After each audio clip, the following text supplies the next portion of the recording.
Schools have been forced to reinvent themselves in really so many ways over the past year. But what do you do when half of the learning needs to be hands-on by definition? Well, Minuteman vocational technical high school students in Lexington normally go to class one week, then focus on their work experience the next. They've had to innovate, and now that students are back part-time, learning to pivot has become part of the lesson plan. It's tonight's Eye on Education. It's been different. It's been a challenge. If you can imagine a regional vocational school, which we're sort of built around hands-on learning, doesn't really lend itself to remote learning. So, with half of the Minuteman students in person and half remote, Superintendent Ed McQuillan and his staff got creative. Since October, we've been partnering with the Lexington Food Pantry and FoodLink.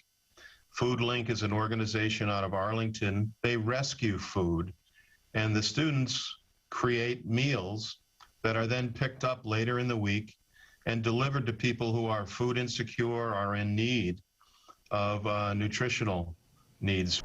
This partnership meant 3,500 meals for people in the area and students motivated to help in their community. Some of them even got a fun name, the Soup Group. Prepared meals for pickup, just the kind of flexibility that area restaurants have had to learn. To give kids a taste of the real world, to make adjustments in the business model of businesses that they own or work in. Ed says smiling students have been happy to be back and give back.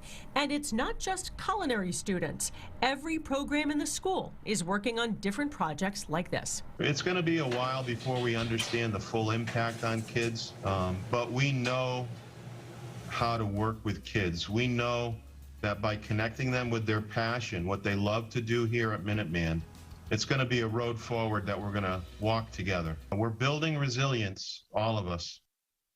Certainly are. The Soup Group orders happen online. Customers pick up on Thursdays with contactless delivery. And they usually sell out by Monday or Tuesday. It's so popular. They even raise money for a scholarship fund at the school. So we have all that information on our website, cbsboston.com. It's win-win. I mean, the kids are there. They're feeling great about it. The community is getting some great stuff as well. Just love what they're doing there. Yeah, they will have learned a lot from this. Yeah.